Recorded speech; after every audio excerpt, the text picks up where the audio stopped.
वृश्चिक यानी Scorpio sign के लिए नवंबर मंथ क्या लेकर आने वाला है। पॉजिटिव बने रहिएगा। देखते हैं नवंबर मंथ में आपके जीवन में क्या आ सकता है। एंजल प्लीज गाइड करें। द स्ट्रेंथ, सबसे पहले हिम्मत आ रही है। दूसरा 2 ऑफ पेंटिकल्स, कोई 2 अवसर या फिर उसे बैलेंस करना। 3 of cups, celebration. 9 of source and last card the emperor. Good.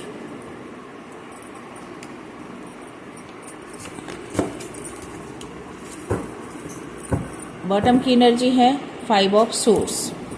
देखिए नवंबर मंथ में आपके अंदर हिम्मत आती हुई नजर आ रही है। हो सकता है लंबे समय से आप स्ट्रगल कर रहे हो, आपको कुछ धोखे मिले हैं। 5 ऑफ सोर्स की एनर्जी है, तो हो सकता है कि आपको पास्ट में धोखे मिले हों या फिर आने वाले समय में भी धोखे मिलने के चांसेस हो सकते हैं। तो आपसे कहा जा रहा है कि आप थोड़ी सी सावधानी बरतना मत भूलिएगा। आपके आसपास के लोग जो हैं कुछ ऐसे हैं जो कि आपके साथ रहकर आपको धोखा देने की, आपको परेशान करने की एनर्जी रखते हैं। तो जो घर का भेदी लंका ढाए वाली बात होती है, ऐसे लोगों से आपको सावधान रहने की ज़रूरत है। और यदि पास्ट में ऐसी एनर्जी हो चुकी है, ऐसी घटना दुर्घटना आपके साथ हो चुकी है, तो यहाँ पर ऐसा नज़र आ रहा है कि आप उस दुख को अभी भी भूले नहीं हैं। 9 ऑफ सोर्स की एनर्जी, अभी भी आप बीच बीच में उस दुख तकलीफ में चले जाते हैं। पर सबसे अच्छी बात यहाँ ये है कि ईश्वर आपको उतनी ताकत दे रहे हैं कि आप द स्ट्रेंथ की एनर्जी आ रही है, यानी माँ दुर्गा की शक्ति आपके अंदर आ रही है। हो सकता है कि आप देवी की उपासना करने वाले पर्सन हो सकते हैं। देवी में आपकी आस्था हो सकती है, जिसके कारण आपको ये ताकत मिल रही है। साथ ही साथ 2 ऑफ पेंटिकल्स, पास्ट में हो सकता है कि आपको 2 चीज़ों में बैलेंस बनाने में दिक्कत हो रही होगी। ये हो सकता है रिश्ते में और करियर में, ये हो सकता है आपको परिवार और बच्चों में, किसी भी तरह से आपको बैलेंस बनाने में दिक्कत हो रही थी, या फिर आपको 2 ऑप्शन के रूप में रखा गया था। इनमें से कोई भी सिचुएशन हो सकता है। तो यहाँ पर दिखाई दे रहा है कि आप बैलेंस बनाने में अब कैपेबल हो सकेंगे, सक्षम हो पाएंगे। और 3 ऑफ कप्स की एनर्जी है। आपके जीवन में यदि थर्ड पार्टी सिचुएशन क्रिएट की गई थी और आपके जीवन से यदि खुशियाँ गायब हो गई थी, तो आने वाले समय में आपके जीवन में भी सेलिब्रेशन आ रहा है।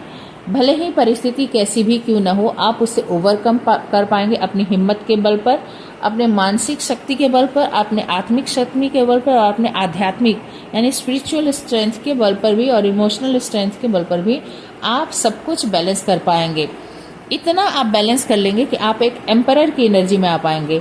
एक एम्परर एक ऐसा पर्सन होता है जो बहुत सारे आंधी तूफान को झेलने के बाद भी अपने सिंहासन पर पूरी हिम्मत के साथ, पूरे धैर्य के साथ और साहस के साथ बैठा रहता है, जमा बैठा रहता है। उसे उसकी जगह से कोई नहीं हिला सकते।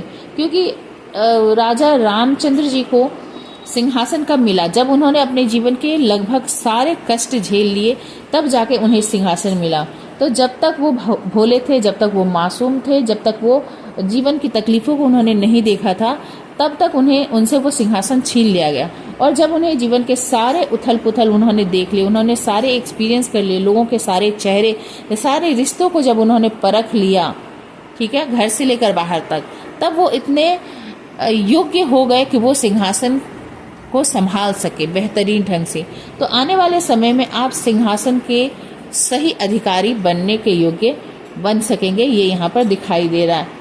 यहाँ सिंहासन का मतलब है कि आप अपने स्थान को, जो भी आपका स्थान है, जो भी आपका दर्जा है, पति के रूप में, पत्नी के रूप में, एक एम्प्लॉय के रूप में, एक माता के रूप में, एक पिता के रूप में, जो भी आप हैं, उस जगह को आप भली प्रकार से मजबूती से बनाकर रख पाएंगे, जो कि पास्ट में आपके साथ धोखे किए गए हैं।